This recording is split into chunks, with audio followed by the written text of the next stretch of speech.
2008 May. Vladimir Putin എന്ന മുൻ Soviet ചാരൻ റഷ്യയുടെ പ്രസിഡന്റ് പദവിയിൽ 8 വർഷങ്ങൾ പൂർത്തിയാക്കുകയാണ്. 1999 ഡിസംബറിൽ ബോറിസ് യെൽസിനിൽ നിന്ന് അധികാരമേറ്റെടുക്കുമ്പോൾ റഷ്യ തകർന്നടിഞ്ഞ ഒരു സാമ്രാജ്യമായിരുന്നു. സാമ്പത്തിക തകർച്ചയും ആഭ്യന്തര യുദ്ധങ്ങളും വിഘടനവാദവും റഷ്യയെ വിഴുങ്ങിയിരുന്നു. എന്നാൽ 8 വർഷങ്ങൾ കൊണ്ട് പുടിൻ റഷ്യയിൽ വരുത്തിയ മാറ്റങ്ങൾ അത്ഭുതകരമാണ്. റഷ്യയുടെ GDP 8 മടങ്ങായി വർദ്ധിപ്പിച്ചു. വിദേശകടം പൂർണ്ണമായി വീട്ടിയ പുടിൻ റഷ്യയെ ലോകത്തിലെ 6ാമത്തെ വലിയ സാമ്പത്തിക ശക്തിയാക്കി മാറ്റി. ചെച്നിയയിലെ കലാപം അടിച്ചമർത്തിക്കൊണ്ട് റഷ്യയുടെ അഖണ്ഡത അദ്ദേഹം ഉറപ്പിച്ചു. സാധാരണക്കാരായ ജനങ്ങളുടെ ശമ്പളവും പെൻഷനും 10 ഇരട്ടിയോളം വർദ്ധിപ്പിച്ചു. റഷ്യൻ സമ്പത്ത് കൊള്ളയടിച്ചിരുന്ന കോടീശ്വരന്മാരെ ജയിലിലാക്കുകയോ നാടുകടത്തുകയോ ചെയ്ത അദ്ദേഹം അധികാരം ക്രെംലിനിലെ കൊട്ടാരത്തിനുള്ളിൽ കേന്ദ്രീകരിച്ചു. രാജ്യം വലിയ വികസനങ്ങളിലൂടെ കടന്നുപോകുമ്പോഴും പുടിന് മുന്നിൽ ഭരണഘടനാപരമായ ഒരു വലിയ കടമ്പയുണ്ടായിരുന്നു. റഷ്യൻ നിയമപ്രകാരം ഒരാൾക്ക് തുടർച്ചയായി 2 തവണയിൽ കൂടുതൽ പ്രസിഡന്റാകാൻ കഴിയില്ല. അതിനാൽ 2008 പുടിൻ പടിയിറങ്ങണമായിരുന്നു. പുടിൻ വിരമിക്കുമെന്നാണ് ലോകം കരുതിയത്. എന്നാൽ അവിടെയാണ് വ്ളാഡിമിർ പുടിൻ തന്റെ രാഷ്ട്രീയ ജീവിതത്തിലെ ഏറ്റവും വലിയ ചതുരംഗക്കളി പുറത്തെടുത്തത്. തന്റെ വിശ്വസ്തനായ ഡിമിത്രി മെദ്വദേവിനെ പുതിയ പ്രസിഡന്റ് സ്ഥാനത്തേക്ക് നാമനിർദ്ദേശം നൽകി. തെരഞ്ഞെടുപ്പിന് മുൻപേ പുടിൻ തന്റെ നിലപാട് വ്യക്തമാക്കി. എനിക്ക് ഈ മനുഷ്യനെ വർഷങ്ങളായി അറിയാം. അദ്ദേഹത്തിൽ എനിക്ക് പൂർണ്ണ വിശ്വാസമുണ്ട്. പുടിന്റെ ഈ വാക്കിൽ റഷ്യയിലെ ഭൂരിഭാഗം ജനങ്ങളും മെദ്വദേവിനൊപ്പം നിന്നു. യഥാർത്ഥത്തിൽ ജനങ്ങൾ വോട്ട് ചെയ്തത് മെദ്വദേവിനായിരുന്നില്ല, മറിച്ച് വ്ളാഡിമിർ പുടിൻ എന്ന നായകനായിരുന്നു. 70.28% വോട്ടുകൾ നേടി മെദ്വദേവ് ഉജ്ജ്വല വിജയം കൈവരിച്ചു. മെയ് മാസം അദ്ദേഹം സത്യപ്രതിജ്ഞ ചെയ്ത് അധികാരമേറ്റു. തൊട്ടടുത്ത നിമിഷം ലോകത്തെ ഞെട്ടിച്ചുകൊണ്ട് മെദ്വദേവ് ആ പ്രഖ്യാപനം നടത്തി. റഷ്യയുടെ പുതിയ പ്രധാനമന്ത്രിയായി ഞാൻ വ്ളാഡിമിർ പുടിനെ നിയമിക്കുന്നു.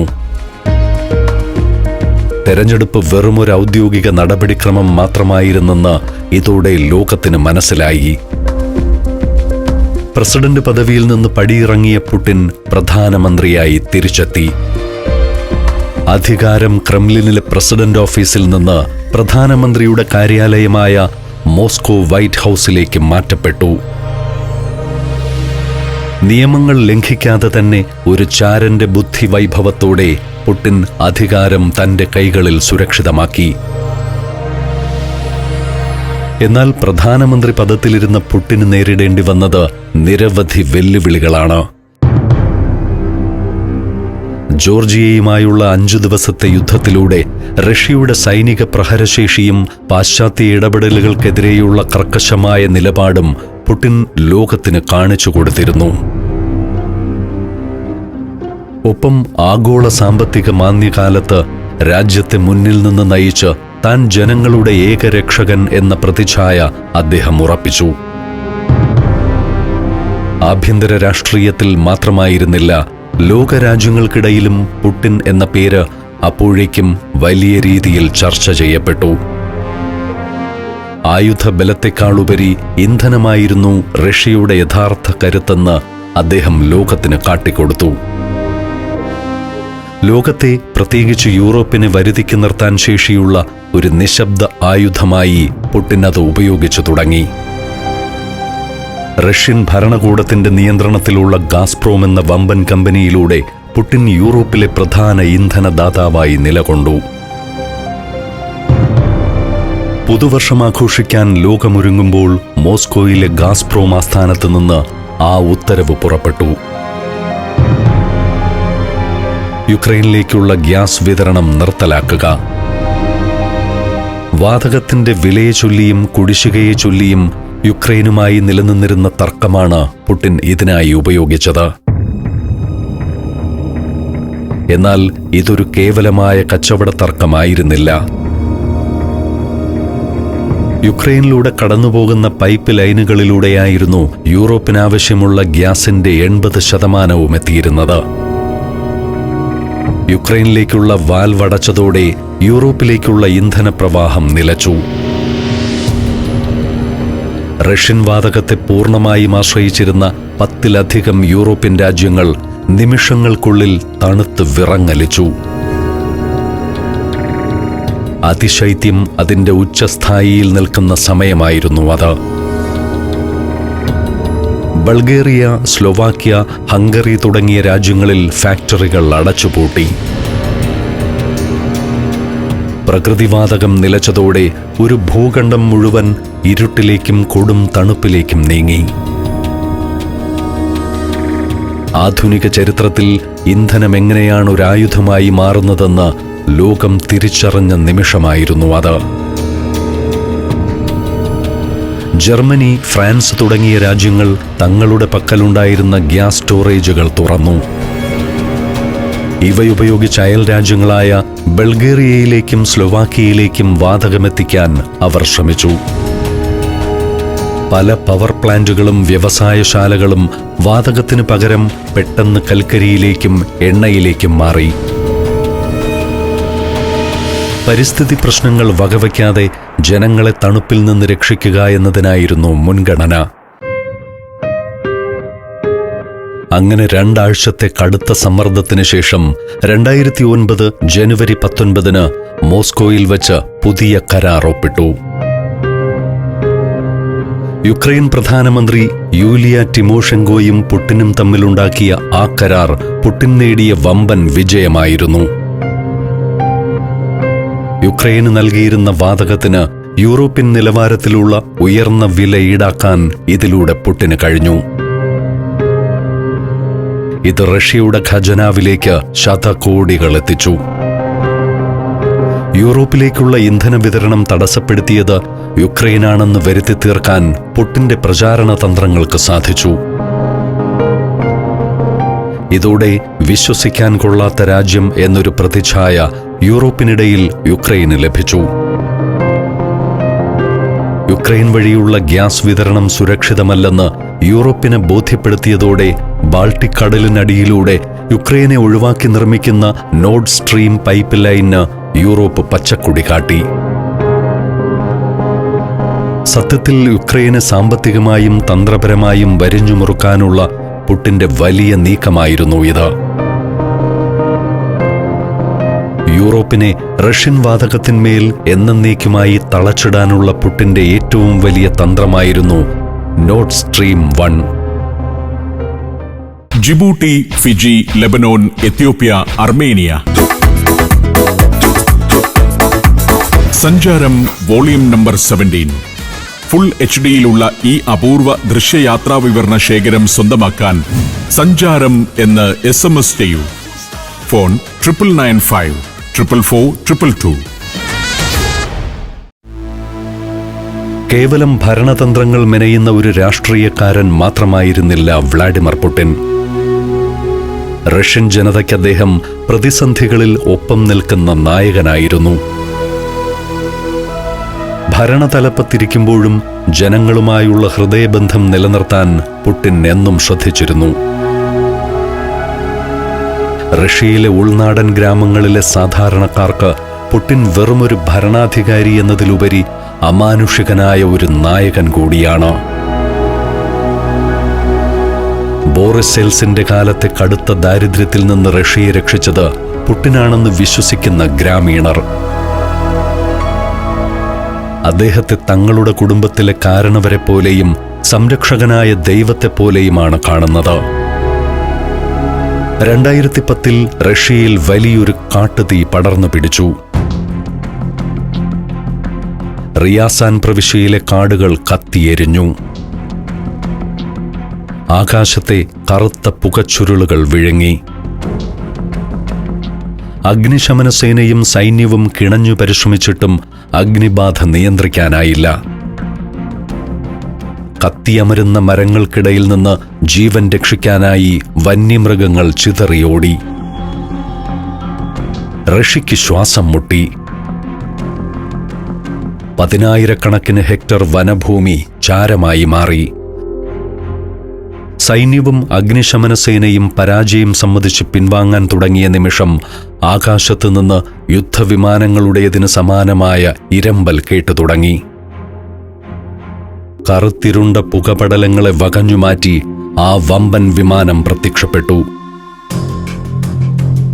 ലോകത്തിലെ ഏറ്റവും അത്യാധുനികമായ ആംഫീബിയസ് വാട്ടർ ബോംബർ വിമാനം ബെറിയേവ് BE-200 ആയിരുന്നു അത്.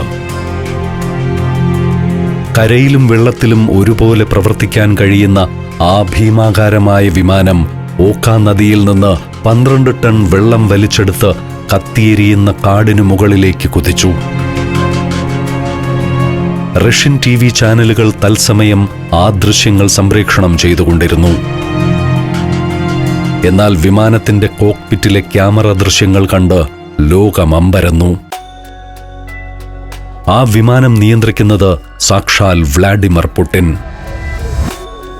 യുദ്ധമുഖത്തെ പടയാളിയെപ്പോലെ അദ്ദേഹം തീജ്വാലകൾക്കുമേൽ ജലവർഷം നടത്തി. ടെലിവിഷൻ സ്ക്രീനുകളിലൂടെ ഈ ദൃശ്യങ്ങൾ തത്സമയം കണ്ടുകൊണ്ടിരുന്ന റഷ്യൻ ജനത ആവേശം കൊണ്ട് ആർത്തു വിളിച്ചു: നേതാവ് ശക്തനാണ്. ഏത് വിപത്തിലും അദ്ദേഹം നിങ്ങൾക്കൊപ്പമുണ്ടാകുമെന്ന സന്ദേശം ഓരോ റഷ്യക്കാരന്റെയും ഉള്ളിലെത്തിക്കാൻ ഇതിലൂടെ പുടിന് കഴിഞ്ഞു. വർഷങ്ങൾക്ക് മുൻപ് 2000-ൽ ചെച്നിയയിലെ യുദ്ധഭൂമിയിലേക്ക് സുഖോയ് 27 എന്ന അത്യാധുനിക യുദ്ധവിമാനം നേരിട്ട് പറത്തിക്കൊണ്ട് അദ്ദേഹം ലോകത്തെ ഞെട്ടിച്ചിരുന്നു. പഴയ സോവിയറ്റ് ചാരന് വിമാനങ്ങൾ പറത്തുന്നതിലും ആയുധങ്ങൾ കൈകാര്യം ചെയ്യുന്നതിലും ലഭിച്ച പരിശീലനം പുടിന് കരുത്തായി. പ്രതിസന്ധികൾക്ക് മുന്നിൽ തളരാതെ രാജ്യത്തെ നയിക്കുന്ന ഈ ആക്ഷൻ ഹീറോയെ റഷ്യൻ ജനത അന്ധമായി വിശ്വസിച്ചു. എന്നാൽ ഈ പരിവേഷത്തിനും സാമ്പത്തിക വളർച്ചയ്ക്കും പിന്നിൽ ഭീതിതമായ മറ്റൊരു വശമുണ്ടായിരുന്നു. പുടിന്റെ വിമർശകരും ഭരണകൂടത്തിലെ അഴിമതികൾ പുറത്തു കൊണ്ടുവരുന്നവരും റഷ്യൻ മണ്ണിൽ നിന്ന് അപ്രത്യക്ഷമായിക്കൊണ്ടിരുന്നു. 2009-ൽ നടന്ന സെർജി മാഗ്നിറ്റ്സ്കി എന്ന അഭിഭാഷകന്റെ മരണം ഇതിന്റെ ഏറ്റവും ക്രൂരമായ ഉദാഹരണമായിരുന്നു. റഷ്യൻ ഉദ്യോഗസ്ഥർ നടത്തിയ കോടിക്കണക്കിന് ഡോളറിന്റെ നികുതി തട്ടിപ്പ് പുറത്തു കൊണ്ടുവന്ന മാഗ്നിറ്റ്സ്കിയെ ജയിലിൽ അടയ്ക്കുകയും ചികിത്സ നിഷേധിച്ച് മരണത്തിന് വിട്ടുകൊടുക്കുകയും ചെയ്തു. ഇത് ലോകരാജ്യങ്ങൾക്കിടയിൽ വലിയ പ്രതിഷേധങ്ങൾക്ക് കാരണമായി. അമേരിക്ക മാഗ്നിറ്റ്സ്കി ആക്ട് എന്ന നിയമത്തിലൂടെ കുറ്റക്കാരായ റഷ്യൻ ഉദ്യോഗസ്ഥർക്ക് ഉപരോധം ഏർപ്പെടുത്തി. റഷ്യൻ മാഫിയയുമായുള്ള പുടിന്റെ പോരാട്ടവും ഇക്കാലത്ത് പുതിയൊരു തലത്തിലെത്തി. 90കളിൽ തെരുവുകൾ ഭരിച്ചിരുന്ന ഗുണ്ടകളെയും മാഫിയ തലവന്മാരെയും അടിച്ചമർത്തിയ പുടിൻ ആ സ്ഥാനത്തേക്ക് തന്റെ വിശ്വസ്തരായ സിലോവിക്കി എന്നറിയപ്പെടുന്ന മുൻ KGB ഉദ്യോഗസ്ഥരെയും സൈനിക മേധാവികളെയും പ്രതിഷ്ഠിച്ചു. ഇതോടെ ഭരണകൂടം തന്നെ റഷ്യയിലെ ഏറ്റവും വലിയ മാഫിയയായി മാറുകയാണെന്ന വിമർശനം ശക്തമായി. രാജ്യത്തെ പ്രധാന വ്യവസായങ്ങളും വിഭവങ്ങളും പുടിന്റെ വിശ്വസ്തരുടെ കൈകളിൽ മാത്രമായി ഒതുങ്ങി. ചതുരംഗക്കളിയിൽ രാജാവിനെ സംരക്ഷിക്കാൻ കരുത്തരായ കാലാൾപ്പട അത്യാവശ്യമാണ്. വ്ളാഡിമർ പുടിൻ എന്ന രാഷ്ട്രീയ ചാണക്യനെ സംബന്ധിച്ചിടത്തോളം ആ പടയാളികൾ വന്നത് ചോര വീണ് ചുവന്ന ചെച്നിയൻ മണ്ണിൽ നിന്നാണ്. കദിറോവ്സ്കി എന്ന് കേൾക്കുമ്പോൾ ഇന്നും റഷ്യൻ വിമർശകർ വിറയ്ക്കും. പുടിന്റെ ഏറ്റവും വിശ്വസ്തനായ അറ്റാക്ക് ഡോഗ് എന്ന് വിശേഷിപ്പിക്കപ്പെടുന്ന റംസാൻ കദിറോവിന്റെ സ്വകാര്യ സൈന്യമാണത്. ഈ സംഘത്തിന്റെ കഥ തുടങ്ങുന്നത് 90കളിലെ ചെച്നിയൻ യുദ്ധങ്ങളിൽ നിന്നാണ്. റംസാൻ കദിറോവിന്റെ പിതാവ് അഹ്മദ് കദിറോവ് ആദ്യം റഷ്യക്കെതിരെ പോരാടിയ വിഘടനവാദി നേതാവായിരുന്നു. എന്നാൽ പുടിൻ അധികാരമേറ്റതോടെ കദിറോവ് കുടുംബം തങ്ങളുടെ നിലപാട് മാറ്റി പുടിനൊപ്പം ചേർന്നു. 2004 അഹ്മദ് കദിറോവ് കൊല്ലപ്പെട്ടതോടെ ആ അധികാരം മകൻ റംസാൻ കദിറോവിലേക്കെത്തി. 2007 പുടിൻ കദിറോവിനെ ചെച്നിയയുടെ പ്രസിഡന്റായി നിയമിച്ചു. ഇതോടെ കദിറോവ്സ്കി എന്ന സംഘം ഔദ്യോഗികമായി റഷ്യൻ സുരക്ഷാ സംവിധാനത്തിന്റെ ഭാഗമായി മാറി. പിന്നീടങ്ങോട്ട് പുടിൻ വിമർശകരെ സ്വയം ശത്രുക്കളായി പ്രഖ്യാപിച്ച് അവർ നടത്തിയ നീക്കങ്ങൾ ലോകത്തെ അമ്പരപ്പിക്കുന്നതായിരുന്നു. യജമാനനെ ദൈവത്തെപ്പോലെ കണ്ട് അദ്ദേഹത്തിന്റെ വ്യക്തമായ നിർദ്ദേശം പോലുമില്ലാതെ അവർ നടത്തിയ ഇടപെടലുകൾ തീർത്തും സിനിമാറ്റിക് ആയിരുന്നു. കദിറോവ്സ്കിയുടെ കൂറ് വെറുമൊരു സൈനിക സേവനമായിരുന്നില്ല, മറിച്ച് ഒരാത്മീയ സമർപ്പണമായിരുന്നു. പുടിനെതിരെ ഉയരുന്ന ഓരോ ശബ്ദവും തങ്ങളുടെ വിശ്വാസത്തിനു നേരെയുള്ള വെല്ലുവിളിയായി അവർ കണ്ടു. തന്റെ നേതാവിന്റെ അധികാരത്തിന് തടസ്സം നിൽക്കുന്നവരെ നിശബ്ദരാക്കുക എന്നത് ഒരു ധർമ്മമായി അവർ സ്വയം ഏറ്റെടുത്തു. ലോകത്തിന്റെ ഏത് കോണിലായാലും ശത്രുക്കളെ വേട്ടയാടാൻ ശേഷിയുള്ള ഈ സംഘം പുടിന്റെ അധികാര സിംഹാസനത്തിനു ചുറ്റും അദൃശ്യമായ ഒരു ഭയത്തിന്റെ മതിൽ തീർത്തു.